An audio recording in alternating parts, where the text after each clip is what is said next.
All right, I said I'd go over 7 through 11 on that practice quiz. So let's go over those now. I don't have a unit circle in front of me. Hopefully you do. So when I get to a point where I say use the unit circle, hopefully that you can look at unit circle and get those values yourself.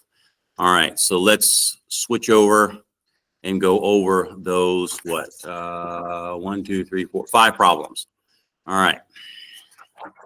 So the first one, number 7, number 7 is, it's not centered. All right, number 7 is 2 sine x plus 3 equals 4. Now, this is not a quadratic. There's no squares in it. This is just a straight up linear equation. You knew what it was called, right? If it's not quadratic, it's one below. It's linear. This is a linear equation. The way you solve that, well, just going to move the 3 over, subtract 3. So I have 2 sine x equals 1. Divide by 2. Sine x equals 1/2. Where is sine equal to positive 1/2? That's where you're going to look this up on your unit circle. You're going to find out where is the y value equal to 1/2. This pen stinks, but anyway. So one of them is going to be here. The other one is going to be here. Yes, it's going to be there and there. That's where that one's going to be 30 degrees. That one's going to be 150. So my two angles are going to be 30 and 150. But from here to here, you just use your unit circle. So that one's just linear. Now let's look at number 8. Number 8, that one is quadratic. 2 cosine square theta. This is going to be a red motorcycle. 2 cosine theta equals 1. Now, this is a quadratic equation because of the square. Now, how do you solve quadratic equations? We went over that in class. You get 0, then you factor, then you separate, then you solve. Okay, so it's 0 FSS. Get 0, factor, separate, solve. So get 0. To get 0, you got to move the 1 over. 2 cosine square theta minus cosine theta minus 1 equals 0. Now, this is a red motorcycle problem because it's got a 2 in front. My father drives a red motorcycle. All right, so take the 2 off and multiply it by the 1 on the end. That's what multiply means. So I've got cosine square theta minus cosine theta minus 2. So that's the multiply step. Now it's the factor step. You're going to put a -2 up here, a -1. What two numbers multiply to -2 and add to -1? That's going to be a -2 and a +1. So there's your two numbers. You're going to go cosine theta minus 2, cosine theta plus 1. All right, that's the factor step. Now, D means divide. What does that mean? Whatever number you multiplied by, now you got to go back and divide by those same values.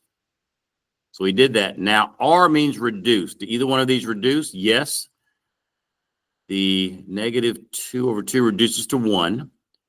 And this one is plus 1/2 equals 0. Now, let me give you a little hint when you're solving. When you're solving, you don't need to do the move step. You don't have to move that 2 back and front. Because when you solve it, you're going to go back and divide by 2 right back. So this move step is a waste. So don't do that. Just set these two equal to 0 the way they are. You don't need to do the move step. All right. So now move the 1 over. Where is cosine equal to 1? The only place cosine is equal to 1 is at 0 degrees. That's the only place. This one, you're going to move the 1/2 to the other side. And this is why the move didn't matter. Because you would have had 2 cosine theta plus 1. When you move the 1 over and divide by 2, you're going to get -1/2. So the move step is a waste of time if you're actually solving it. You don't need to do that. All right, now where is cosine equal to -1/2? You got to use your unit circle. Let's see, the two places where it's equal to -1/2 are going to be, let's see, -1/2. That's going to be 120. And quadrant 3, that's going to be 240. Yeah, 120 and 240. All right, that's number 8. Number 9. Number 9, what is that? Oh, that one's a greatest common factor problem. All right, root 3 sine theta tan theta minus sine theta equals 0. This is a greatest common factor problem. Look at your two terms. Your two terms are this and this. What do your two terms have in common? They both have a sine theta. So put sine theta on the outside, and let's figure out what's left on the inside. If you divide that first term by sine theta, what's going to be left? Well, the signs are gone. You have root 3 and tan theta minus. What if you divide that second one by sine theta? You divide them both by what you take out. That's not 0. Sine theta divided by sine theta is not 0. Sine theta divided by sine theta is 1. All right. So we factored it. It's FSS. Factor, separate, and then solve. When you separate, you set them both equal to 0. Now, where is sine equal to 0? Sine is equal to 0 at 0 and 180. Where is, oh, I forgot to finish solving this one. When you solve this one, you're going to move the 1 over, and then you're going to divide by the square root of 3. You can do that. You don't need to see me move the 1 and divide by the square root of 3. That's going to be 1 over the square root of 3. Where is tangent equal to 1 over the square root of 3? That's going to be at 30 and 210. All right, that's number 9. So that was a greatest common factor problem. Number 10 is tan squared theta. Let me get another piece of paper. All right, there we go. Number 10 is tan square theta minus 2 tan theta plus 1 equals 0. All right. This is not a red motorcycle problem. It doesn't have a number in front. This is just straight up factoring. Put a 1 here and a -2 here.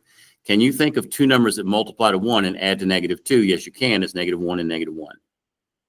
So when you factor it, it's tan theta minus 1, tan theta minus 1 equals 0. So what are the steps? FSS. Factor, separate, solve. All right, so now we separate, set them both equal to 0. And you look at that, you say, Mr. Brand, look, they're the same thing. Do I have to do the same thing twice? No. It's the same thing twice. So you only need to solve it once. All right, now move the 1 over. And now you have to ask yourself, where is tangent equal to 1? Tangent is equal to 1 at 45 degrees and 225 degrees, right? Yeah, 45 and 225. So that's the solution to number 10. And finally, number 11 is the one that I added. That's where you have to draw a triangle. Sine of inverse tangent of, oops, let me get rid of that. Write it over again. I was competing with a smudge. I don't compete with smudges. I always lose. All right, inverse tangent of 3/5. God, this pen is terrible. This is a Pilot G20. I will never buy one of those again. They stink. I hate those. These are terrible. All right. So we need to draw a triangle. Are you going to draw a triangle so that tangent is 3/5? Tangent needs to be 3/5. Remember, this is a ratio. When you take inverse tangent, that's a ratio. And tangent means opposite over adjacent. So 3 and 5. Solve for the missing side. 3 squared plus 5 squared equals x squared. 9 plus 25 equals x squared. 34 equals x squared. Take the square root. That's the square root of 34. All right. Now, I don't care what that angle is. I need to take sine of that angle. Sine of that angle. Well, what is sine? Sine is opposite over hypotenuse. 3 over the square root of 34. If you get that far, you can be happy, but you can simplify it one more step. If you multiply the top and the bottom by the square root of 34, that's what you get. But this answer is just as good. I like them both. They both make smiley faces. Okay. So that's a smiley face. But I mean, that's a smiley face, but that's missing a nose. So that, but wait a minute. Maybe we should put eyebrows in there.